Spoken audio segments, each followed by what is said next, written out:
Hello there! Welcome to Skeleton Key Productions. I'm Crown Kokon. Let's get into the video. Today's video we're asking the question of what if Ron Paul had become president in 2012? Now, as this is within all of our lifetimes, I assume some people will have some understanding of this. However, we will still just talk about the wider context of this and some the history of Ron Paul and stuff, right? However, we do have a bonus question as we had in the last video. For this bonus question, I don't want you to write what the answer is because let's put it this way, it's not safe for YouTube, okay? But the bonus question is, do you know what a Santorum is? Okay, so do you know what a Santorum is? Don't write in the comment section what it is because YouTube will block it and stuff, right? But I want you to just write in the thing, I know what a Santorum is, okay? So yeah, just a bit of fun. If you don't know what it is, Google it. Don't Google it when you're around family or like at work or something, or at school. Don't Google it there. When you're in a safe place, Google what a Santorum is, and just say whether you know what it is or not, right? But anyway, now we've kind of got that out of the way, don't forget, obviously, we want to like and hit the subscribe button as well, because we're trying to reach 2,000 subs by Christmas. It's an ambitious target, but we can do it, right? So with all those kind of plugs out of the way, now we can get onto the history of Ron Paul. So first of all, who is Ron Paul? Well, at the time of filming this, Ron Paul is still alive, so we're not going to talk about it as many of our historical people talk about, he was this, he is this. As much as possible, I'll try and say he is this, unless it's something which happened in the past tense, whatever. So what are some of the things which influenced Ron Paul? Well, it's primarily the idea of libertarianism. Now, when I started the channel a long time ago, it feels like, right? I spoke about the history of libertarianism, so I definitely would recommend watching that so you have a bit more understanding. The quality's not as good, I think it's before the green screen, but still watch it and you'll learn quite a lot from it, right? So within American context, what libertarianism tends to be is this idea of minimalist government, right? So, the government should focus on defense and it should focus on law and order, maybe roads and other little things like that. But other than that, you're on your own and stuff, and like the government shouldn't get involved. There's no welfare state, etc., etc. And obviously, like depending on how far along the libertarian spectrum you are, some people have a thing where they want more intervention within like the government for these kind of welfare programs, and other people say that they want much less. But still, this is one of the overarching views for libertarians, right? On top of that as well, there's this idea of non-interventionism, right? So the idea of the so-called non-aggression principle, which is basically a kind of like universal one, which is this: if someone is not harming someone else, leave them alone. So if you decide to like do something, right, as long as it doesn't hurt someone else, as long as there's no victim to what you're doing, leave them alone, right? And this general kind of like non-interventionism doesn't just apply to like the economy, where it's like, well, okay, don't intervene when there's a recession, etc., etc., but also as well when there's like for instance, like if people decide that they want to take drugs or something, it's like, no, the state, it's not the state's role to kind of intervene in that and to say what people can do with their own bodies. And then on a wider level, when it talks about international politics and stuff, right, it's basically kind of saying like, unless your country's attacked or you feel like it's under threat of being attacked, stay out of foreign conflicts. Yes, so don't, as one of the founding fathers said, don't go out for monsters to seek to destroy yourself, right? That's kind of the general idea. So non-interventionism, both on a domestic level and on a kind of like international level, right? And on top of that, within the domestic policy of America, it's this idea of having a strict constitution, right? So rather than kind of reading things into the constitution and being like, okay, right, so this clause here, we could kind of interpret it in modern eyes as it could mean this, right? Instead, it means having a very strict kind of like view of it and basically being like, what would the founding fathers have done in this situation, right? When they wrote this, what was their intentions, right? And having a very strict view on that. So the founding fathers obviously wanted a limited government. So those who believe in a kind of like strict constitutionalist role, they very much view it as like, okay, founding fathers wanted a limited government. This expands the role of government, therefore it's unconstitutional, right? So now that you have that kind of overarching framework of ideas, now you can understand who Ron Paul is and kind of what are the things that basically drive him, right? So who is Ron Paul? Well, he was born in Pittsburgh, Pennsylvania in 1935, and he later became a doctor. Yeah, so while he was on national service, he ended up being a flight surgeon with the U.S. Air Force from 1963 until 1965, and then later on he ended up joining the U.S. Air National Guard. Didn't know that National Guard had an air wing to it, but anyway, he was in that from 1965 to 1968. And then upon returning from his national service, he relocated his family to Texas, and that's where he has stayed ever since, right? So during this time when he's trained to be a doctor, right, he's reading different political books, right? And one of the books which really influences him is this one we have here, which is Friedrich Hayek's The Road to Serfdom, right? So he wrote this in 1943, and this is really influential both for him and for me and for many other people, because what this is basically talking about was this idea of, it was obviously written in the middle of World War II, and what Hayek could see at this time was that whereas before World War II, the role of the government was very small in people's lives, right? During World War II, because of the war effort, and don't forget that Hayek, he was an Austrian who'd moved to London to escape the Nazis and stuff, right? So he'd seen the society there change and become a lot more statist, where the central government taking more and more control over people's lives on like a day-to-day level. And what he worried was that as a result of the war, right, even in the peacetime, people would still continue to have this kind of like collectivist, like status kind of like way of like running the economy and running society in general, right? So this is one of the things that he warned against, right? So reading Hayek, he was influenced by that, and he was influenced by some other libertarian thinkers as well, in particular von Mises, who is an economist, as well as the philosopher Ayn Rand, and on top of that, he also had like a personal relationship with Murray Rothbard, right? So all of these kind of libertarian thinkers are, I don't know how to put this, they're further along the kind of libertarian spectrum as such here than someone like Milton Friedman would be. So Milton Friedman is like, he obviously wanted a kind of a libertarian society as well, but he understood that there was more of a role for a welfare state, and there was, in some limited regards, there was, in just in a practical sense, there would have to be some sort of government intervention within certain regards, right? So Ron Paul is more that way thinking and further away from like what Milton Friedman was kind of thinking, right? Now, one of the things that really animated Ron Paul and got him wanting to be involved in politics was in 1971, Richard Nixon took America off the gold standard. Now, we've discussed this in our last video, where we're talking about William Jennings Bryan, so definitely check that out for a more in-depth kind of look at like, gold standard and bimetallism and all that kind of stuff, right?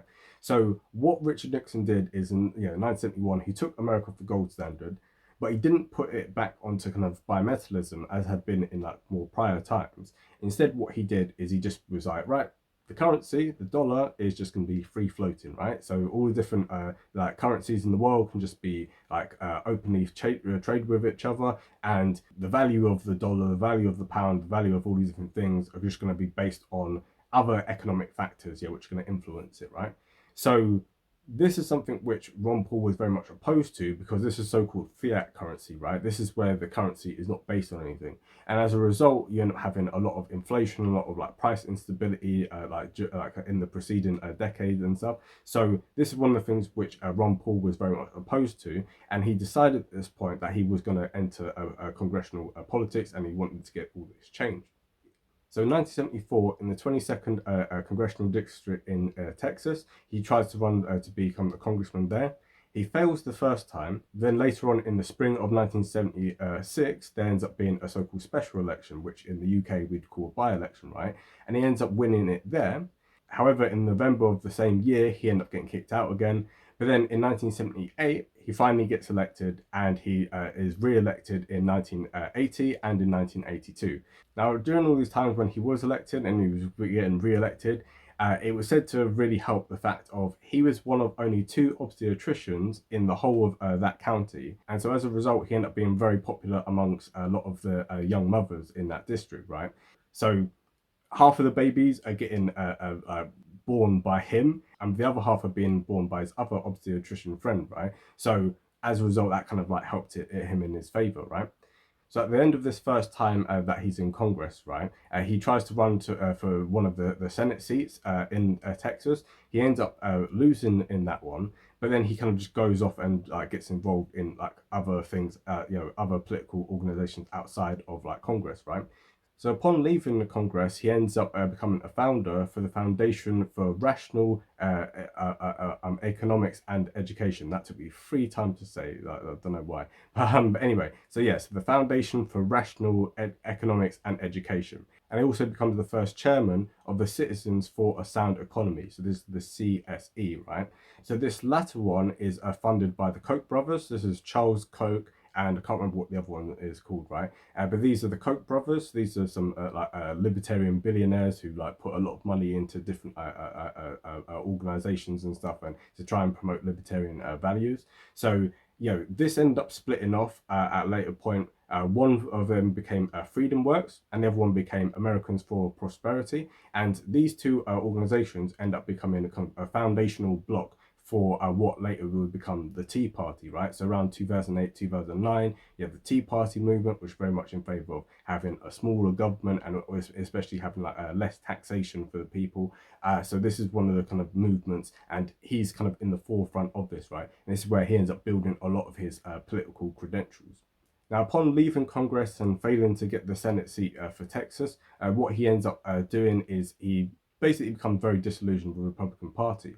And as a result of this, he ends up switching more towards the Libertarian Party, right? Because they kind of speak to him more. And one of the reasons why he became disillusioned with Republicans is President Reagan talked a very big game about balanced budgets and all these kind of things of fiscal responsibility. And yet when he was in office, right, he ended up resulting in one of the largest deficits. I think at that time it was the largest deficit in peacetime that had ever been achieved by any kind of government, or achieved a bad use of a word, but you see what I'm saying? So he was kind of like, well, there's an inconsistency here, yeah, right? You say that you're in favor of small government and unbalanced budgets, and yet the state is growing, and the deficit is growing, etc., etc. And so he ended up switching to the Libertarian Party, and he actually ended up running on the Libertarian Party ticket in the 1988 presidential election. Now, he didn't do too well. He only won 0.5% of the popular vote in that election.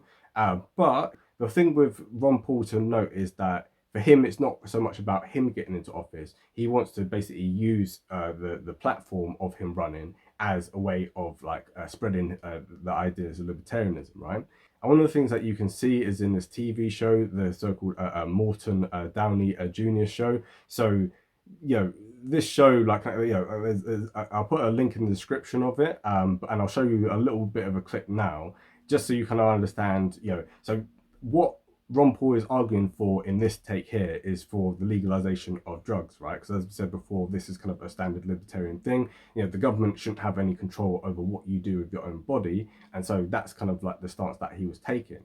But this was during the era of the so-called like war on drugs. This is where it's really hyped up to like some insane levels. This is where it's kind of, just say no. And so the crowd here are, and like the host as well, this is probably the worst kind of reception I've ever seen for any politician ever, right? Like, here's a clip of it now. Was almost killed because of your type of demented thinking. No, because I defend the Constitution. How can I take anyone seriously who looks like... How serious your war on drugs is. The guy looks like he just came from Emmett Kelly's funeral. You're avoiding the issue when you attack its clothes. Stick to the issue. Right. The issues of drugs and freedom. I'll stick to the issues, pal. If I had a slime like you in the White House, I'd puke on you. Yeah, see, that was not very nice, was it? And on top of that, it's interesting to note that like Morton Downey Jr. Within that show at one point, Ron Paul kind of says, well, like you're smoking the cigarettes and stuff, right? Like, it's your, the government shouldn't tell you what to do. Like, it's your personal responsibility. It's your life. It's your body. You should do what you want. And, Morton Downey Jr. says, no, well, like the government should pass the law and then I'd quit straight away if they did. The thing is, he later ended up dying of lung cancer. Yeah. So it's a little bit of irony that like, this is the kind of point that Ron Paul was saying. Yeah, it's about people taking personal responsibility. So if you choose to take drugs, if you choose to take alcohol, if you choose to smoke cigarettes, it's your responsibility, it's your life. It shouldn't be for the government to come in and say you ought to do this because it will make you feel better, right? And it will make you healthier. That's not what the role of government ought to be, like, according to kind of like libertarians, right? So anyway, so obviously he doesn't end up becoming the president in 1988, surprise, surprise. But then a few years later, he ends up returning to Congress, yeah, this time for the 14th district of Texas. And this is where he's the congressman from 1997 up until 2013, right? So during the kind of total 22 years of him being in office, right, you'd expect him to have been a very successful kind of person and stuff, right? Not necessarily. The thing is, it's with Ron Paul, you have to kind of see him almost like a kind of John the Baptist kind of character, right? In the sense of he's kind of this lone voice in the wilderness, right?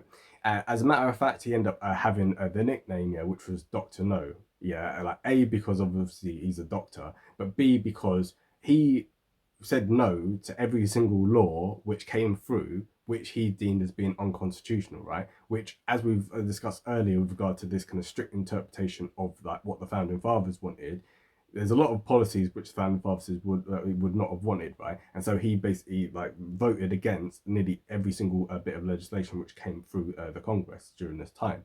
So of all the different proposals which he did, yeah, right. So all the kind of like bills that he sponsored, right? There's 620 of them. Guess how many of them actually end up being passed? One.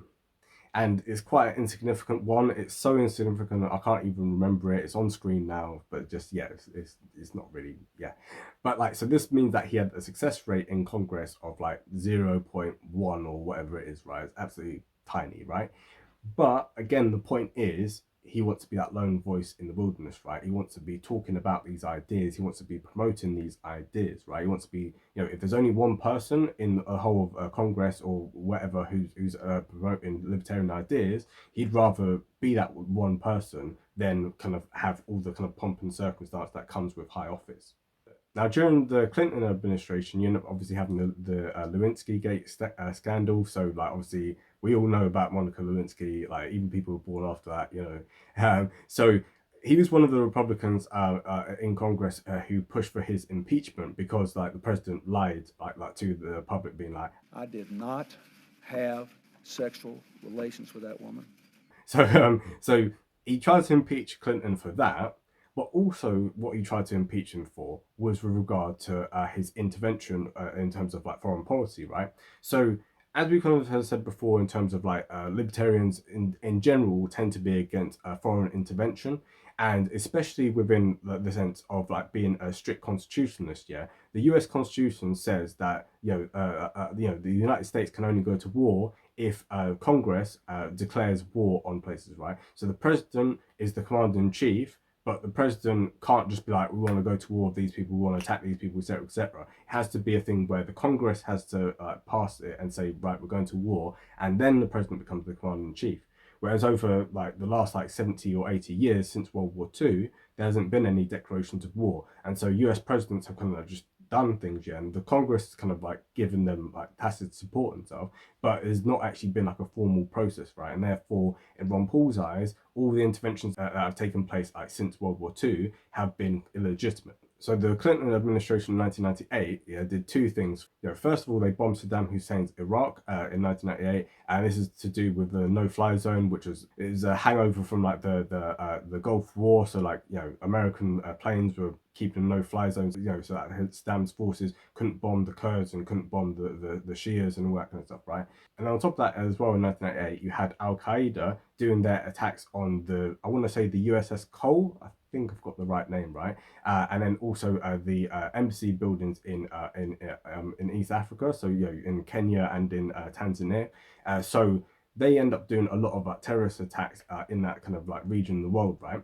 And so the response of the Clinton administration was to bomb targets, Al Qaeda bases in Sudan and in Afghanistan. So this is kind of, in a way, the prelude to like the war on terror. So many people don't know about the ins and outs of the war on terror, kind of just look at 9/11 and just kind of, they focus just on that. They don't recognized that, like, throughout that decade beforehand, Al-Qaeda had been doing different terrorist attacks, kind of like on the United States, most particularly, of course, with like the World Trade Center one in 1993.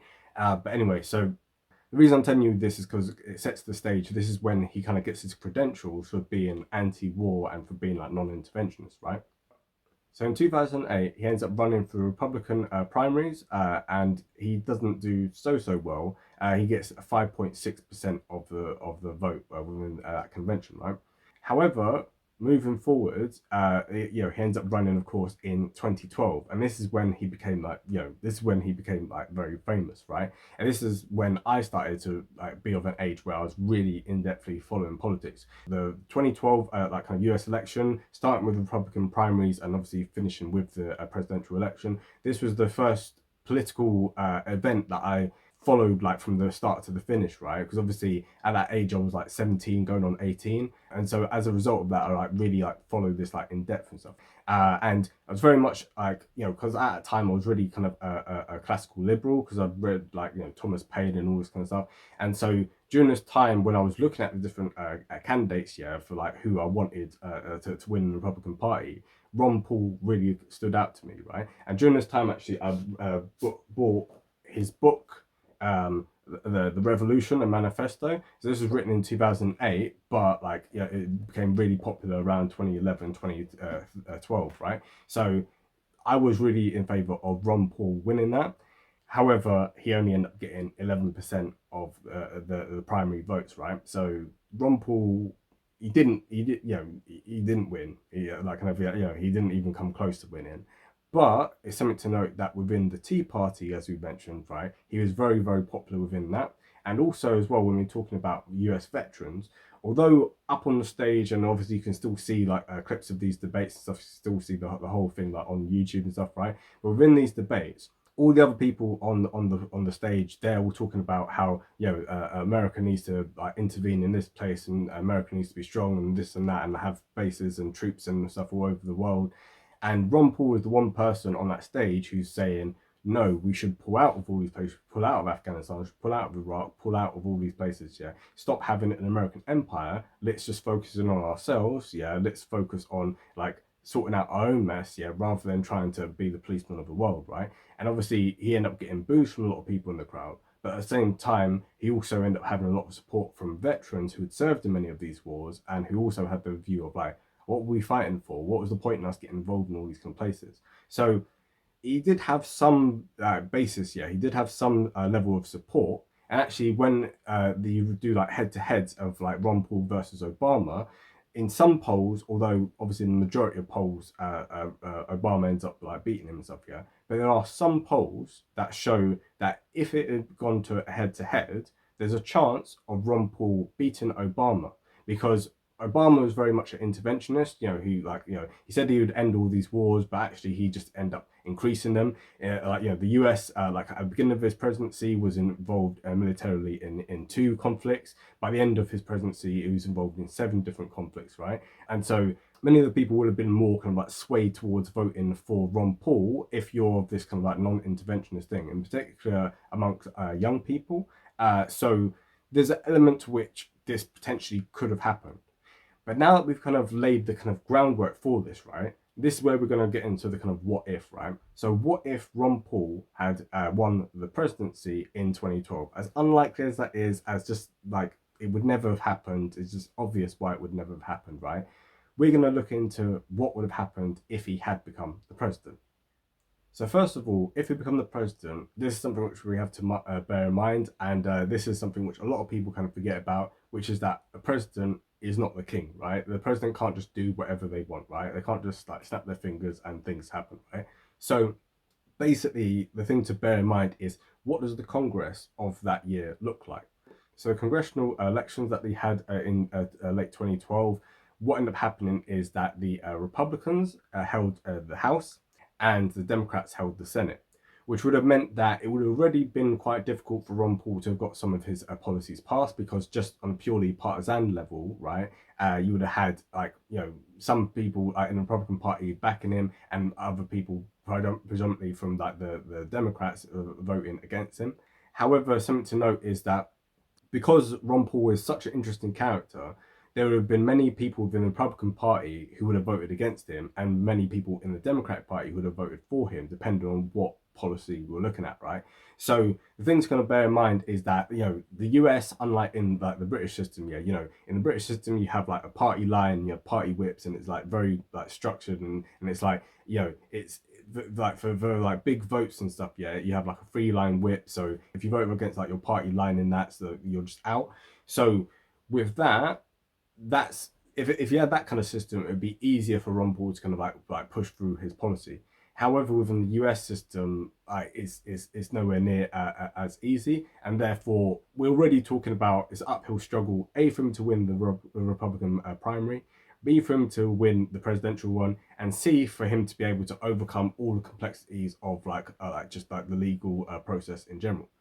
But we're gonna park that to the side for a second and be like, right, what was it that he actually wanted to push through?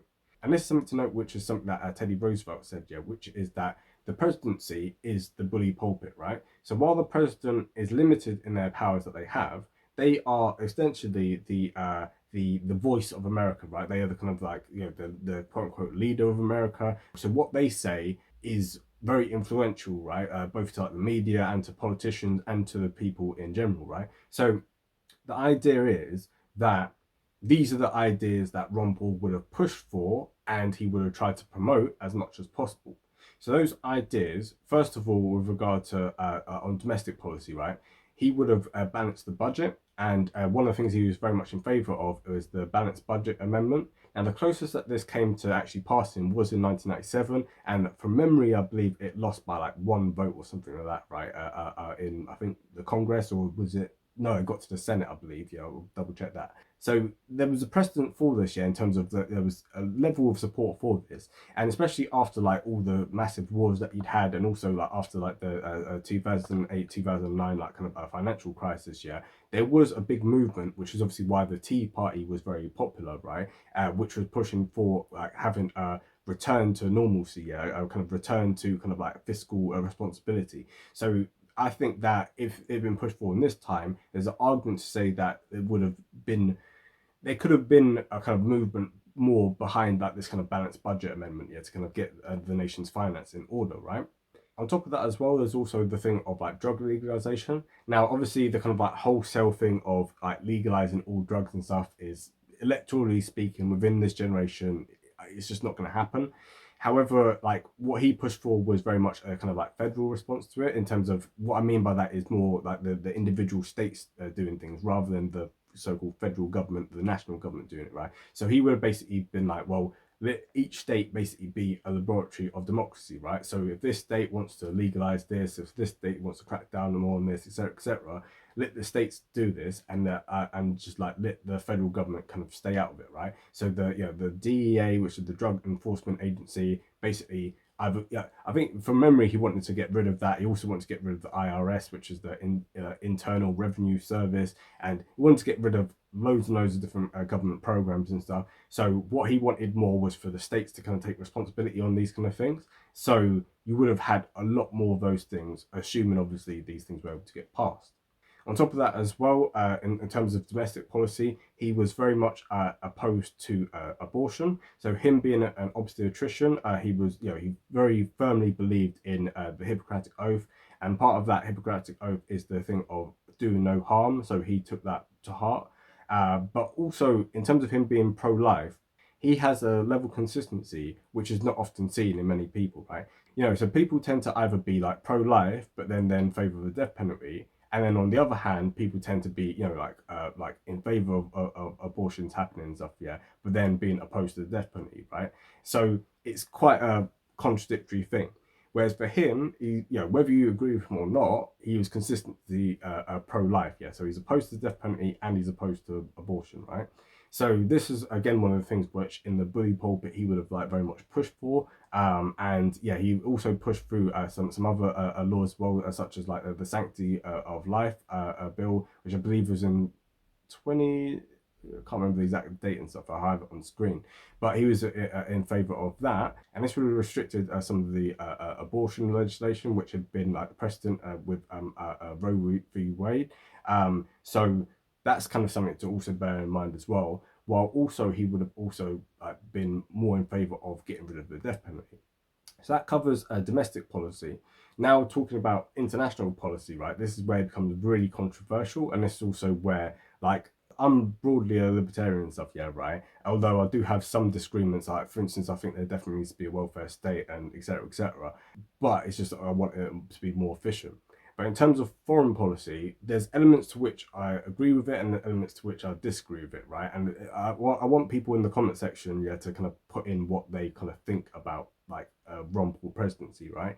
So with regard to his foreign policy, first of all, he was opposed to foreign aid because he basically saw that as just welfare on an international level, right? So like American taxpayers are like being, they're being taxed, and their money is going to go not to necessarily the poor people around the world, but instead is going to basically go to government bureaucrats in all these different places, these corrupt politicians. It's going to go into their back pocket. Some of it might get to the people, etc., etc. But at the end of the day, it's for those nations to take care of themselves. And even with regard to like defense spending as well, a lot of money gets given to countries like Israel, for instance, and Ron Paul was opposed to that, which got him a lot of stick within the different debates within the thing, because obviously America like helps Israel and stuff.